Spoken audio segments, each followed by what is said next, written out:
dans une nouvelle vidéo vlog suivi de lecture. Ce sera sûrement comme ça que je vais continuer d'appeler ces vidéos. Pour tout d'abord vous souhaiter une très belle année 2025 avec surtout la santé, parce qu'en général quand on a la santé le reste ça suit, que vos projets se réalisent, que vous passiez de très bons moments en cette nouvelle année.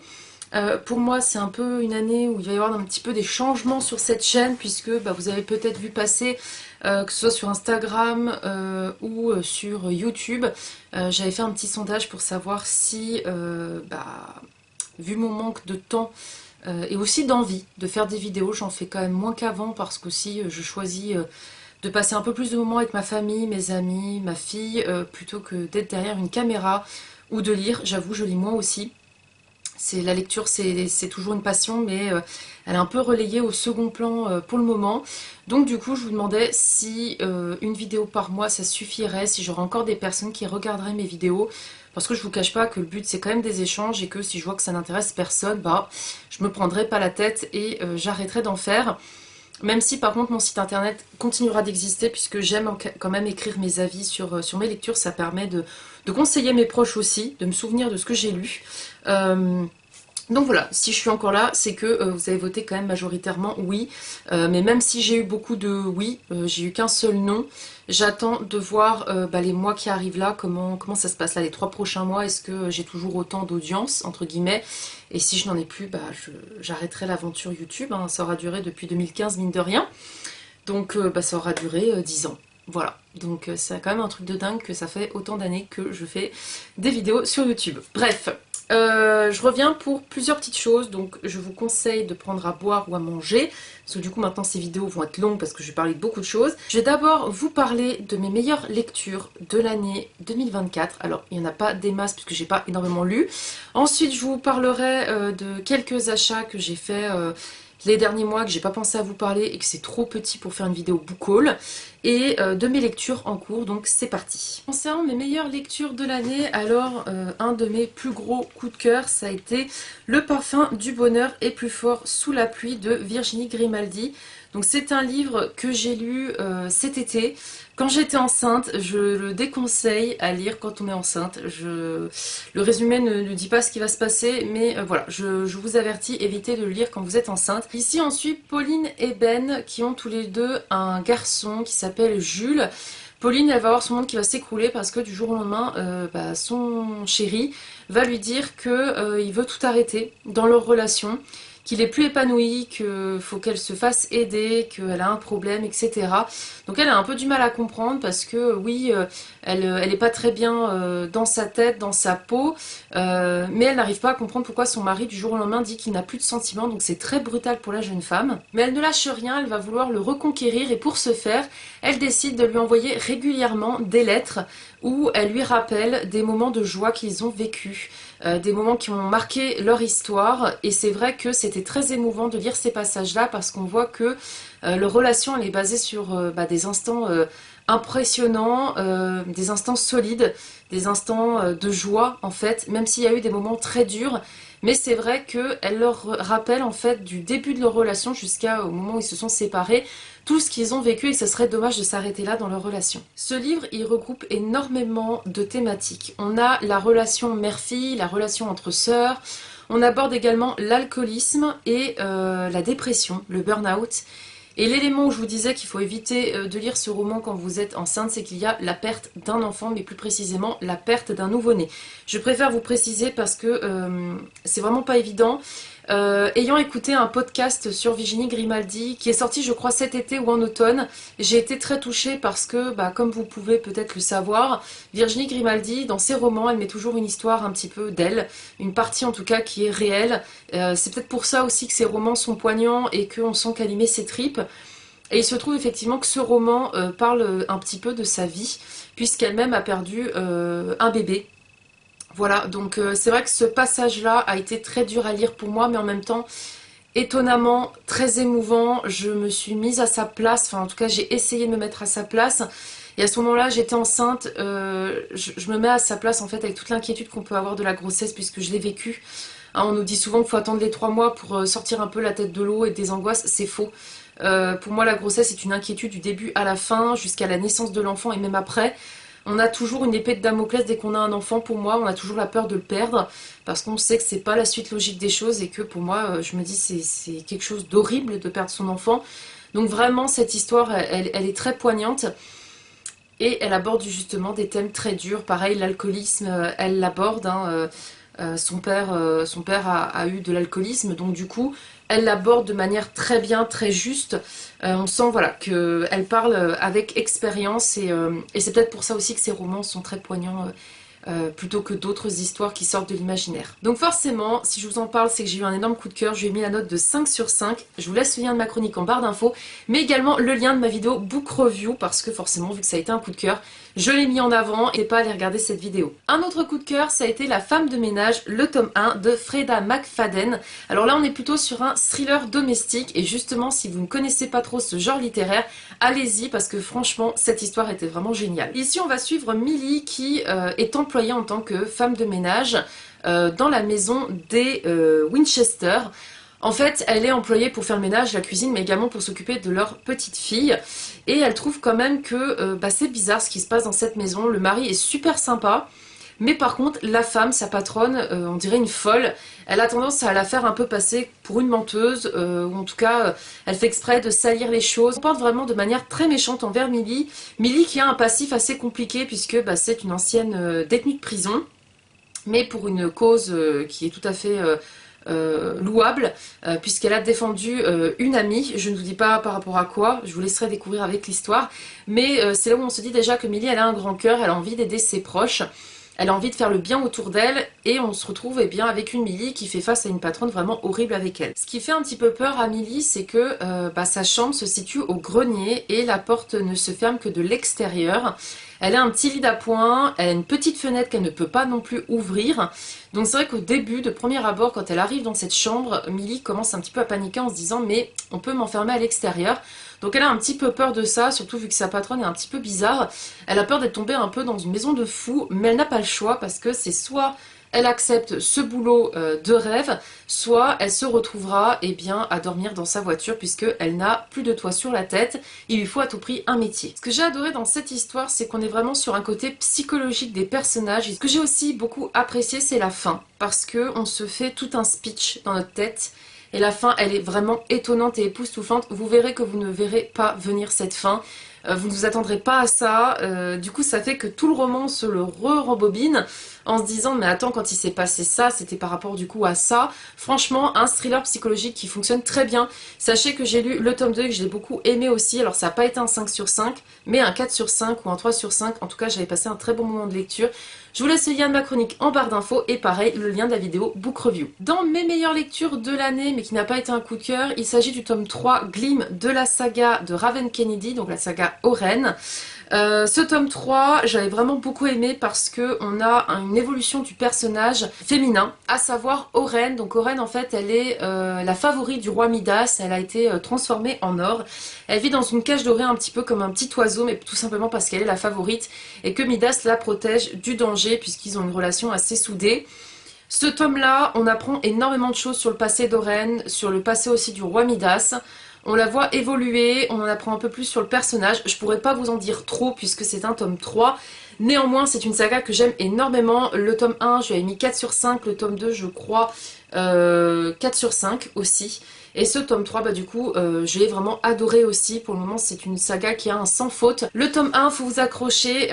Il y a une scène de viol, je préfère vous prévenir, qui est très violente parce qu'elle est très descriptive et je pense que l'autrice aurait pu passer cette étape-là. Mais par contre, l'histoire, elle est prenante, il y a de l'action. C'est vraiment une romantaisie que j'aime beaucoup. J'ai hâte de lire la suite d'ailleurs, il faut que je me bouge. Ce tome 3 d'ailleurs, je l'ai lu en audio. Je n'ai même pas... Ou je l'ai peut-être, attendez voir. Je l'ai ou je l'ai pas? Si. Je l'ai en format papier, mais je l'ai lu en audio cet été, c'était plus simple pour moi. Il faudra que je m'achète le tome 4 et je crois même qu'il y a un tome 5. Voilà, je verrai pour me les prendre peut-être d'occasion. Mais peut-être que je les écouterai encore en audio parce qu'en audio franchement ça fonctionnait très bien, donc je vous les recommande aussi en audio et je vous laisse le lien de ma chronique en barre d'infos. Un autre 4 sur 5, c'est un roman que j'ai lu là, au mois de décembre. C'est la romance presque parfaite d'une accro Noël, le tome 3, le bébé plus que parfait d'une accro à Noël de Laura S. Wilde. Alors c'est vrai que ce tome 3 avait une saveur particulière pour moi puisque on aborde un bébé ayant été maman il y a 3 mois, presque 4 maintenant. Je vous avoue que ça m'a ravivé des souvenirs, notamment la grossesse avec voilà, nos inquiétudes qu'on peut avoir. J'ai vraiment passé un excellent moment de lecture avec ce tome-là. J'ai mis 4 sur 5 dans le sens où il a perdu une étoile juste sur le fait que j'aurais aimé encore plus d'informations sur le bébé du personnage principal, de Zoé. J'aurais aimé voir un petit peu plus de postpartum. J'avoue, alors même si l'histoire c'est sur Noël, j'aurais aimé voir comment elle gérait justement les fêtes de Noël avec un bébé parce que on sait que c'est pas évident des fois, on peut avoir des proches qui veulent avoir votre bébé tout le temps dans les bras alors que voilà, le bébé il est encore petit, il y a du bruit, il y a du monde, voilà. Moi vu qu'elle est née en fin d'année, c'est vrai que Noël ça a été un petit peu impressionnant pour elle. C'est vraiment par contre une histoire de Noël, une saga en tout cas que j'ai appréciée puisque étant fan de Noël, j'ai retrouvé tout le cocktail que j'aimais. Il y a juste le tome 2 sur le mariage qui m'a un petit peu déçue. Parce que je trouvais que la relation avec la belle-mère de Zoé était très compliquée, qu'il y avait trop de mauvais moments en fait. Donc ça gâchait un petit peu le côté noëlesque et hiver. J'aurais aimé qu'on soit un peu plus centré sur justement son mariage à Noël plutôt que la dispute avec sa mère. Je trouve que l'autrice s'est peut-être un petit peu éloignée de son cœur de sujet. Par contre sur le bébé parfait, j'ai trouvé que c'était très sympa, mais pareil, voilà, j'aurais aimé un petit peu plus, mais je lui ai quand même mis la note de 4 sur 5 et je vous laisse le lien de ma chronique en barre d'infos. On passe maintenant à mes derniers achats. Il faut savoir, depuis quelques temps, je m'intéresse au Cozy Mystery, mais je n'en ai encore jamais lu. Du coup, je m'en suis pris 3 en e-book, 3 qui ont plutôt de très bons avis, pour me lancer cette année dans cette aventure. Donc le premier que j'ai pris, il s'agit de Les Détectives du Yorkshire, le tome 1, Rendez-vous avec le crime de Julia Chapman. La couverture elle est assez sympa, elle fait un petit peu british je trouve, et je vais vous lire son résumé. Quand Samson O'Brien débarque sur sa moto rouge à Bruncliffe, dans le Yorkshire, pour y ouvrir son agence de détective privé, la plupart des habitants voient son arrivée d'un très mauvais œil. De son côté, Delilah Metcalfe, génie de l'informatique au caractère bien trempé, tente de sauver de la faillite son site de rencontres amoureuses. Pour cela, elle décide de louer le rez-de-chaussée de ses locaux. Quelle n'est pas sa surprise quand son nouveau locataire se révèle être Samson, et qu'elle découvre que son entreprise porte les mêmes initiales que la sienne. Les choses prennent un tour inattendu lorsque Samson met à jour une série de morts suspectes dont la piste le mène tout droit à l'agence de rencontre de Delilah. Je pense que ça doit être vraiment très sympa à lire. L'autre roman, alors celui-là vous avez dû le voir passer en librairie, c'est Les Enquêtes d'Anna Svensson, au tome 1, Meurtre et pépites de chocolat. Donc celui-ci il allie un petit peu nourriture et suspense, donc il me tente vraiment bien. Il faudrait d'ailleurs que je le lise potentiellement... je sais pas si c'est celui-ci qui a une nouvelle sur Noël ou si c'est le tome 2 ou le tome 3, il faudra que je me renseigne.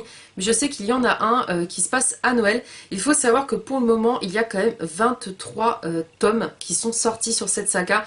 Donc c'est pour ça que je la lirai, je pense, plus facilement en e-book ou sinon en format poche parce que franchement 23 tomes ça prend de la place dans une bibliothèque, on va pas se mentir. Anna Svensson est de retour dans sa ville natale d'Eden Lake. Entre sa mère plutôt envahissante et l'ouverture de sa boutique, le Cookie Jar, elle a fort à faire. Son quotidien devient plus passionnant encore quand son livreur, Ron LaSalle, est retrouvé assassiné juste derrière son magasin. Le beau-frère d'Anna, shérif adjoint du comté, fait appel à elle pour l'aider à trouver le coupable. Un nombre surprenant de suspects et de mobiles émerge alors. Très vite, Anna va réaliser qu'elle n'est pas seulement douée pour les cookies, mais qu'elle est aussi une enquêtrice hors pair. Fou rire et frisson, mystère et pépite, cette histoire pleine de rebondissements ressemble aux meilleurs cookies du monde, sucrée mais légère, surprenante de bout en bout. Voilà, donc l'histoire franchement me tente pas mal. Et c'est vrai que je suis curieuse de me dire, voilà, on est quand même sur une histoire avec un meurtre, mais de manière cocooning. C'est assez spécial, on va pas se mentir. Et enfin, le dernier, il s'agit de La saison des débutantes, le tome 1, Felicity l'intrépide, de M.C. Beaton. Parent d'une jeune fille turbulente, insolente et indisciplinée, engagé de dames bien nées pour lui enseigner les bonnes manières et raffiner le matériau le plus brut. Nous tirerons le meilleur du pire. Ça, je sais pas si ça se passe pas à l'époque un petit peu victorienne. Je me pose la question. En tout cas, pareil, l'histoire, elle a l'air un petit peu intrigante. Et le dernier, c'est un roman que mon mari m'a offert pour Noël parce qu'il sait que j'adore Maxime Chatham. D'ailleurs, je pense que ma prochaine lecture audio, ça sera sûrement un Chatham. Et là, il m'a pris Luxe, c'est son avant-dernier roman, si je dis pas de bêtises, et je vais vous lire le résumé qui m'avait intriguée. J'en avais parlé lors des sorties livresques avec Fanny. Les scientifiques comme les religieux ne peuvent expliquer ce qu'elle est ni d'où elle vient. Elle va transformer pour toujours le quotidien du monde entier, en particulier l'existence d'une mère et de sa fille, tout en posant la question qui nous obsède tous, nos vies ont-elles un sens ?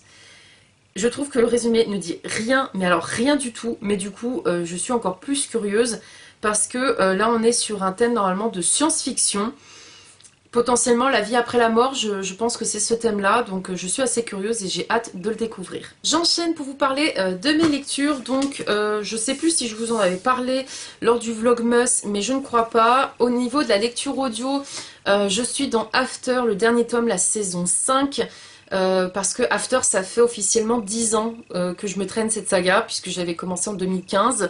Ça a été ma première new romance d'ailleurs.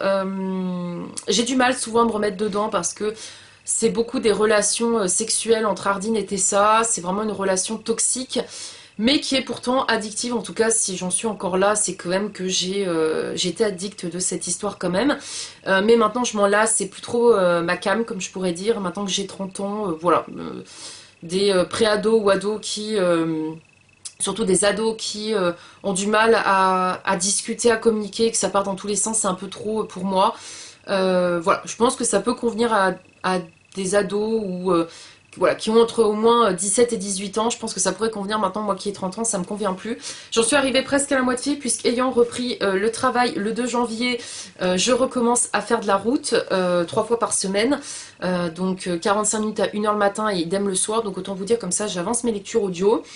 Parce que c'est vrai que chez moi, j'ai un peu plus de mal vu que j'ai ma fille à écouter des lectures audio, puis surtout que là, il y a quand même du langage grossier, des détails sur des relations sexuelles, même si ma fille n'est pas en âge encore de comprendre, j'ai pas envie qu'elle entende des choses comme ça, donc voilà. Et que vous dire si ce n'est, c'est toujours pareil, même si le personnage de Tessa évolue dans ce tome, enfin me direz-vous, elle avait commencé à évoluer dans le précédent, mais là je trouve qu'elle évolue un peu plus. Elle comprend enfin que leur relation ne mène à rien, même si elle fait quand même toujours les mêmes erreurs de revenir vers Ardyn. Je m'arrêterai là, je reviendrai pour vous donner mon avis final, mais même si certains tomes ont eu des 4 sur 5, c'est pas pour autant que je ferai une vidéo Zoom Saga, puisque comme je vous le dis, à l'heure d'aujourd'hui, ce n'est pas une saga qui m'a transcendée. Voilà. Concernant ma lecture papier, que je n'ai toujours pas recommencé, parce que je vous cache pas qu'en ce moment, avec la reprise du boulot, je suis fatiguée. Mais je vais reprendre, puisque j'avais mis en stand-by Le Royaume des damnés, parce que je m'étais mise dans mes lectures de Noël. Il me restait plus grand-chose pour le finir. Et franchement, j'adore ce tome 2. C'est juste que j'ai mis en stand-by pour des lectures de Noël. Mais du coup, là, je vais le reprendre pour le terminer. Voilà, comme ça, je saurai le fin mot de ce tome 2. J'ai le tome 3 dans ma palle et je pense qu'il traînera pas trop parce que franchement, c'est une saga pour le moment que je vous recommande. Le tome 1, j'avais adoré. Là, le tome 2, ça risque d'être un coup de cœur. Donc, ouais. J'ai hâte de revenir vous en parler quand j'aurai terminé. Je passe maintenant au film. J'ai vu récemment Gladiator 2. Je voulais vous en parler parce que voilà, je vous parle de mes avis sur les films. Donc là, on est sur un film, je dirais, historique, avec quand même de l'action. Je lui mets la note de 3 sur 5 parce que, même s'il est quand même sympa, je trouve qu'il est très très similaire au premier film. On a beaucoup de clins d'œil au premier. Alors, logique, me direz-vous, surtout quand on apprend le fin mot de l'histoire. Même si je trouve dommage finalement qu'ils aient attendu autant d'années pour sortir un Gladiator 2 parce que le 1 se suffisait à lui-même avec sa fin. Là, je pense que voilà, c'est une histoire mais je trouve qu'il y a des choses un peu trop grosses, notamment une scène avec des requins. Je suis pas sûre qu'à cette époque-là, ils mettaient des requins dans l'arène. Pourtant, j'ai visité l'arène, le Colisée à Rome, mais je ne crois pas qu'ils mettaient des requins. Je sais qu'il y avait de l'eau. Ils arrivaient à mettre de l'eau dans l'arène avec des bateaux, des combats navaux, mais je ne suis pas sûre qu'il y avait des requins.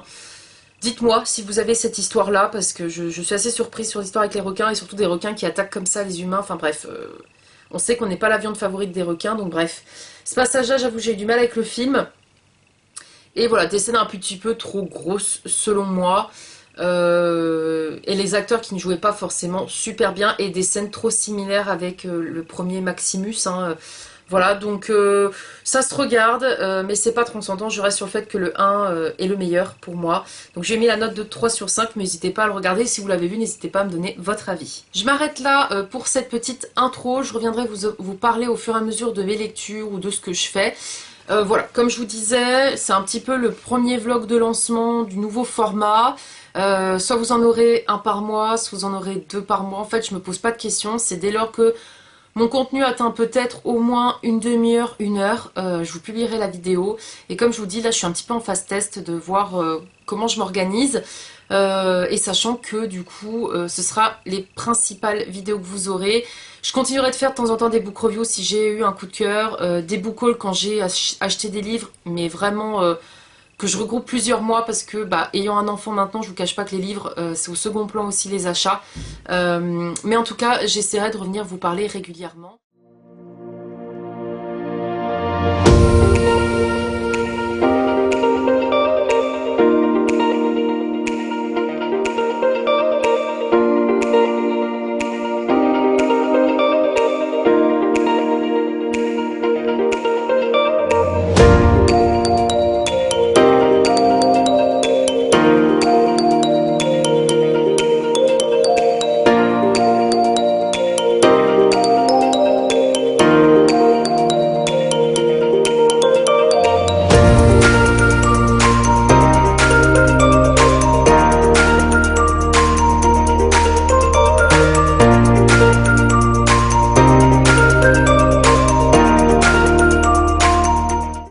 Hello, je vous retrouve, on est le vendredi 28 février, il est 13 h et quelques, je vous prends pendant ma pause déj parce que je suis en télétravail, je ne sais pas par où commencer, je ne sais même pas où je m'étais arrêtée la dernière fois que je vous ai pris pour vous parler de lecture, vous parler un peu de la vie de tous les jours.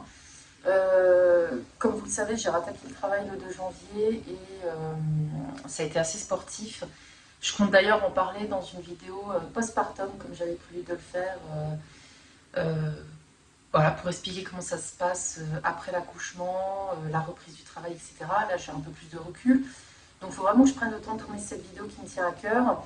Et d'ailleurs, une vidéo, je pense aussi, sur le matériel acheté, ce que je trouve qui est vraiment, enfin, moi qui m'a sauvé la vie, ce que je trouve qui n'a pas été forcément plus utilisé que ça. Enfin, voilà, en tout cas, peut-être une autre vidéo encore là-dessus.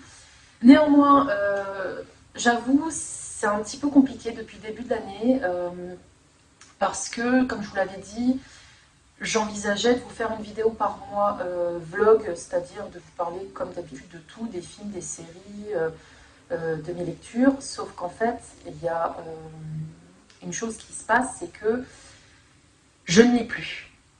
C'est un fait, je ne lis plus, je n'arrive plus à trouver le temps pour lire. Même si j'ai rattaqué le travail et que je m'occupe plus H24 de ma fille parce que la journée elle est chez la nounou, moi je suis au travail, c'est vrai que les moments où je ne suis pas au travail et que je suis avec ma fille, j'ai envie de profiter de ma fille à 100%. Et quand elle est couchée, moi je suis fatiguée, donc je n'ai pas forcément envie de lire ou je vais vouloir prendre la facilité de regarder la télé. Ça c'est une vérité.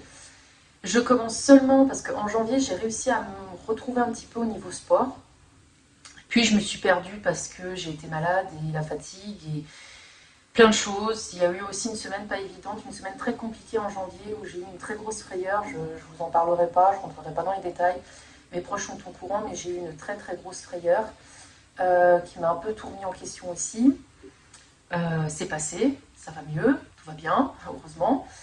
Et là, c'est vrai qu'on est fin février quand je vous parle. Je n'ai pas vu le mois de février passer. J'ai recommencé que depuis cette semaine à essayer de faire du sport, à me forcer quelque part, non pas en mode il faut faire du sport, non plus parce que je sais que le sport me fait du bien et qu'en fait je suis en train de me perdre. En étant maman, je me suis un peu perdue. Ça peut paraître dur de dire les choses comme ça, je rentrerai plus, comme je vous dis, dans une vidéo postpartum, mais reprendre le travail, gérer le fait d'être maman, la charge mentale d'être maman du coup, qui se rajoute à la charge mentale du boulot, qui se rajoute aussi à se gérer soi-même aussi, accessoirement. Trouver du temps dans le couple, pas évident du tout. Donc je suis en phase de test. Déjà j'ai réussi à trouver un rythme. Le matin, comment on s'occupe de la petite et le soir, c'est déjà bien. Et là, j'essaie en fait de me refaire du sport à des moments, par exemple le mercredi, pendant que la petite, elle dort encore un peu le matin. Là, vous le savez pas, mais j'ai fait une séance de sport entre midi et 2. D'essayer d'en faire une, pourquoi pas le lundi soir, vu que je finis un tout petit peu moins tard. Ou le week-end, enfin, d'essayer de m'octroyer des moments pour moi. Et c'est vrai qu'avant la lecture, là, pour le moment, ma principale préoccupation, c'est le sport. Pour être bien dans mon corps. Par rapport à ma grossesse, j'ai pris 11 kilos. J'en ai perdu 7 suite à l'accouchement. Après, je m'en suis traînée, donc 4 pendant un moment. Et là, il m'en reste plus que 2, mais voilà, c'est dur à perdre.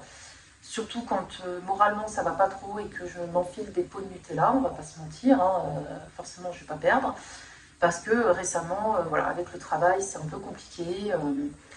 Nouveau poste, nouvelles responsabilités, beaucoup de choses à apprendre alors que mon cerveau est encore impacté par la grossesse, on va pas se mentir. La fatigue qu'on cumule depuis l'accouchement qui s'évapore pas en fait, et qui va pas partir avant des années. Et je trouve qu'on n'est pas assez sensibilisé sur ça en entreprise. Et moi d'ailleurs, je suis en train de voir dans ma boîte pour mettre en place un projet parentalité. Vu que je bosse en RH, c'est l'occasion de sensibiliser sur ça. Et pour moi, il y a un accompagnement qui devrait être fait plus des mamans qui reviennent, même des papas. Parce que c'est une sacrée claque qu'on se prend dans la tronche. Et je trouve que quand on revient, c'est limite, il faut être de nouveau effectif et efficace comme avant. Et c'est pas le cas parce que, bah oui, effectivement, avant... mon téléphone, je ne regardais pas forcément et maintenant, bah, si j'ai un message de ma nounou, je vais regarder pour être sûre que ma fille, bah, tout se passe bien. Donc, je pars un peu en sucette dans cette vidéo, mais en même temps, je parle comme je le sens. J'ai aussi remis en cause, du coup, donc par rapport à la lecture, je me remets à lire mais les livres audio. Les livres papier, je n'y arrive toujours pas, pour vous dire. J'ai toujours pas fini. C'est pas faute d'arriver presque à la fin. Mais là, je vais me mettre un coup de pied aux fesses et essayer la semaine de m'octroyer ne serait-ce qu'une demi-heure de lecture. Ça sera toujours ça de prix. Mais on va pas se mentir, quand on a un enfant, bah on s'oublie en fait parce qu'on priorise déjà le bien-être de l'enfant. Ensuite, bah, que l'appartement ou la maison soit nettoyé, que les lessives soient faites, que la bouffe soit faite, de se laver, de dormir. On va aller sur les besoins essentiels et pas forcément les besoins hobby. Et pourtant, pour le bien-être mental, ils sont super importants ces besoins-là. Donc c'est pour ça que j'essaye de me réorganiser, de me retrouver. Voilà, mon mari c'est pareil, alors lui c'est encore pire, il arrive encore moins à trouver du temps pour lui, mais il faut qu'il en trouve quand même. Mais c'est pas évident et bah forcément moins lire, je me suis dit est-ce que ça vaut le coup que tu continues YouTube? Parce que tu ne lis plus. Et pourtant c'est une passion qui ne cesse d'être là. À défaut d'acheter des livres pour moi, je n'arrête pas d'en acheter pour ma gamine. Je vais trouver toutes les imageries des tout petits. C'était des livres que j'avais quand j'étais petite et je les trouve tellement bien faits et ça m'a tellement marqué que j'ai dit je veux que ma fille ait des livres de mon enfance. Donc je lis des livres avec ma fille. Je lui lis ces livres où je montre des imageries de légumes puisqu'on est en plein dans la diversification alimentaire. Mais moi je ne prends pas le temps de lire, mais je vais essayer de me mettre un coup de pied aux fesses. Et j'avoue que cette vidéo va être un petit peu un test en fait, parce que je me suis absentée pendant 2 mois.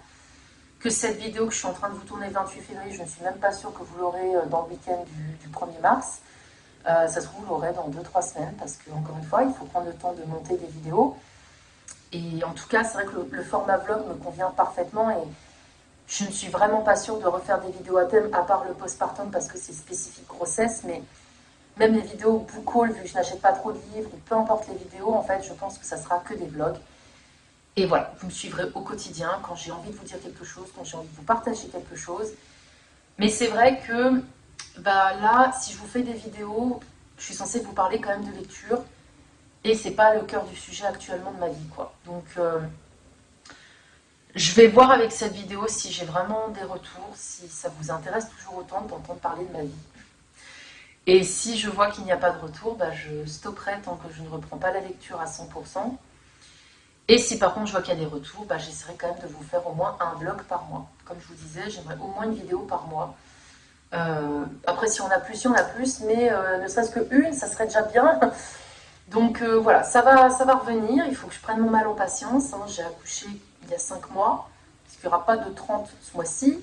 Donc ma fille a 5 mois aujourd'hui, on va dire. Et du coup, ça fait 5 mois que j'ai accouché, et ça fait 5 mois que oui, j'ai pas encore trouvé l'équilibre à 100%, et je pense qu'il faut encore bien des mois pour retrouver un équilibre. Mais ça me tenait à cœur de revenir quand même vous parler parce que entre temps, j'ai quand même fini de lire After. Je vous mettrai, je me décale, je vous mettrai la photo ici parce que je ne vais pas aller chercher le livre, j'ai la flemme, je ne vous cache pas. Donc j'ai fini After la saison 5.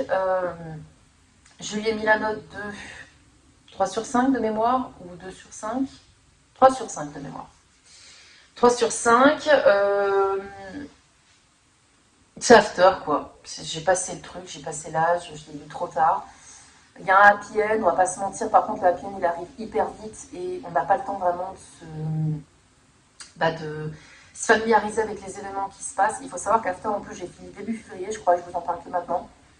Tout va bien, tout va très bien, mais par contre, au moins j'ai fini la saga, on peut dire ça comme ça. Question de lecture en cours actuellement, comme je vous ai dit, celui-ci en papier, toujours pas fini, parce que niveau papier, c'est la dèche. Pourtant, j'en ai plein à lire, mais c'est pour ça que je n'achète plus de livres, je ne lis plus, donc je vais arrêter d'en acheter. Et par contre, niveau audio, je suis en train de lire L'As de cœur, donc le tome 1 de Morgane Moncomble, que j'ai eu en gratuit avec Audible. J'ai d'ailleurs le tome 2, L'As de pique. Et franchement, alors pareil, est-ce que je vous en ferai une vidéo je découvre la saga, peut-être, parce que j'envisage de les enchaîner. Donc je vous dis juste que je lis L'As de cœur, je vous en parlerai plus tard. Mais voilà, en tout cas, je fais des lectures audio plus que lecture papier, c'est ce qui me convient. Et c'est vrai que même sur le trajet du travail, je ne lis pas que des livres audio, j'écoute aussi des podcasts. J'aime bien écouter Legend. Alors ça, j'ai découvert avec mon mari qui écoutait. C'est vrai que j'aime bien écouter la vie de certaines personnes. J'aime bien aussi écouter, alors ça c'était surtout avant quand j'étais enceinte et que je faisais le ménage. Très bizarre pour se détendre, mais j'écoutais Chroniques criminelles. J'ai toujours aimé les émissions un peu sur crime. Mais là, j'évite d'écouter parce que mon moral serait vraiment dans les chaussettes. Mais voilà, tout ça pour vous dire que j'essaye de me remettre dans la lecture, mais c'est pas facile, mais j'essaye. Niveau film, je suis allée voir le 14 février, vu que mon mari, moi, était en déplacement. Il est parti en vacances pour le mariage d'un de ses potes à Singapour pendant plus d'une semaine. Et du coup, la Saint-Valentin, j'étais toute seule. Alors, je suis allée avec ma soeur voir Bridget Jones, folle de lui, de mémoire, le 4e. Et alors moi, le 1 restera mon préféré de tous. Le 2, je l'ai bien aimé. Le 3, je ne l'ai pas aimé. Par contre, là, le 4, je l'ai adoré. Il est très émouvant. J'ai beaucoup pleuré pendant le film. On rigole, on pleure. On a les cocktails, le cocktail vraiment efficace des précédents films. Et en fait, on se voit que Bridget Jones, c'est intergénérationnel parce qu'il y avait tout dans la salle. Il y avait même des hommes, assez surprise. Et franchement, voilà, super bon moment de film. Je lui ai mis 5 sur 5. Je vous le recommande si vous adorez Bridget Jones. Et préparez-vous à verser vos larmes. Et je trouve que ça clôture plutôt bien le chapitre de cette héroïne qu'on aime suivre et avec qui on s'est identifié quand même pas mal de fois. Donc voilà, par contre, au niveau des films, des séries, je n'en regarde pas actuellement. J'essaie de réfléchir s'il y avait une série que j'ai regardée entre-temps, de vous avoir vu, mais non, je ne crois pas. Ça ne me parle pas. J'ai un trou de mémoire aussi, parce que la mémoire ne revient pas après l'accouchement. La perte des cheveux, on n'en parle pas. C'était compliqué, là, ces derniers mois, c'était vraiment compliqué, l'image de soi. On travaille dessus. J'essaie de refaire du sport, et surtout qu'en plus, Trends with It, l'application avec laquelle je fais du sport, ont sorti un programme postpartum. Parfait. Ça peut m'aider à refaire, parce que là, je faisais, mais c'est dur de se motiver et c'est dur de trouver aussi les bons exercices adaptés à quand on a une césarienne notamment. Parce que déjà, quand on a accouché, c'est pas évident, mais avec la césarienne encore plus, je trouve. Et du coup, c'est vrai que là, avec la césarienne, il faut accepter aussi l'image de son corps avec une césarienne, ce qui n'est pas toujours évident. Et pareil, accepter les vergetures, moi j'en ai, et elles commencent seulement un peu à s'estomper, mais voilà. Toute une étape de l'acceptation de soi. Nous y reviendrons dans une vidéo postpartum. Je m'arrête là pour ce vlog parce que je ne sais pas la durée qu'il fera, mais je pense qu'il sera quand même déjà pas mal long. Je suis désolée vraiment de galérer à prendre du temps pour beaucoup de choses, mais encore une fois, depuis que je suis maman, il y a beaucoup de choses qui passent au second plan. Je me prends moins le chou sur certaines choses, je me force moins à faire certaines choses ou à faire des choses pour faire plaisir aux autres, alors qu'en fait, ça ne me fait pas plaisir à moi. Avant, j'étais un petit peu trop pour les autres et pas assez pour moi, et c'est pas forcément de l'égoïsme, mais plus penser à mon bien-être pour être bien aussi vis-à-vis de ma fille, surtout. Et voilà, c'est vrai que maintenant, ma priorité, ça sera toujours Chloé, de toute façon, et mon mari. Mais voilà, je préfère privilégier des moments de qualité avec ma famille que de lire ou de tourner des vidéos, et c'est ok. Mais étant donné que ça fait quand même partie de moi et c'est ma passion et je ne me suis pas trimée pendant des années à faire des vidéos sur YouTube, à me faire une communauté, à avoir des échanges avec des personnes pour ne plus y avoir. En fait, je me sens pas prête d'un côté à tourner cette page. C'est pour ça que je me dis, ça sera surtout vous qui allez me faire décider à est-ce qu'il est temps pour moi de raccrocher les wagons ou pas. Et c'est vrai qu'au dernier stade que j'avais fait, vous étiez tous à me dire de continuer les vidéos YouTube. Donc si vous êtes là, si vous avez regardé cette vidéo aussi, vous vous rendez compte que je suis toujours vivante et que tout va bien, c'est juste c'était compliqué ces derniers mois, bah, mettez-moi un petit emoji, que ce soit en rapport avec les lectures sucrées ou alors même un cœur, voilà, un bisou, un truc réconfortant en tout cas, de l'amour, voilà, parce que je pense qu'on en a tous besoin en ce moment. Enfin, en tout cas, je trouve que l'année 2025, moi, elle est rude quand même, elle est physique, elle est mentale, elle est beaucoup de choses. Mais ça reste une belle année quand même, hein, mais waouh quoi, waouh. Donc n'hésitez pas à mettre un petit emoji. Au moins, je me dis, bah, j'ai des personnes qui regardent et mon contenu intéresse encore. Et j'espère vous retrouver prochainement dans une vidéo vlog où je vous parlerai de lecture. Ça va être un petit peu mon challenge, histoire de me remettre à la lecture.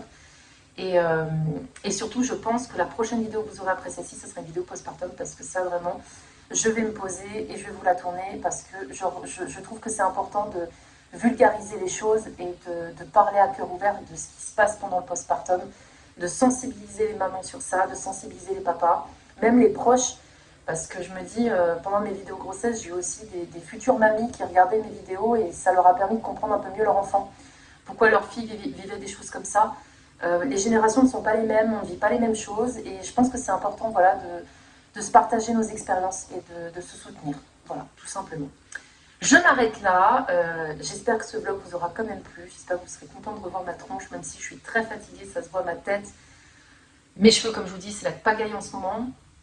Et c'est dur à accepter aussi parce que mes cheveux, on va dire que c'est une partie de mon corps que j'aime et que là j'ai du mal à supporter. Ma tête, j'ai du mal à la supporter en ce moment aussi. Donc c'est aussi pour ça que j'avais peut-être du mal à faire des vidéos. Mais j'espère que vous serez bienveillants avec moi. En général, vous l'avez toujours été. Je ne vois pas pourquoi vous ne le seriez pas. Et comme toujours, bah voilà, un emoji, un petit pouce. Dites-moi si vous voulez me revoir. Parce que moi, j'aimerais bien vous revoir. C'est ça, dit comme ça. Je vais m'arrêter là et je vous dis à très vite pour de prochaines vidéos. J'espère que pour vous, tout va bien et que vous faites de bonnes lectures. Moi, j'aimerais bien quand même avoir prochainement un coup de cœur en lecture parce que ça devient difficile et surtout si je ne lis pas, ça va devenir encore plus difficile. Je m'arrête là et je vous dis à très bientôt pour de prochaines vidéos. Salut!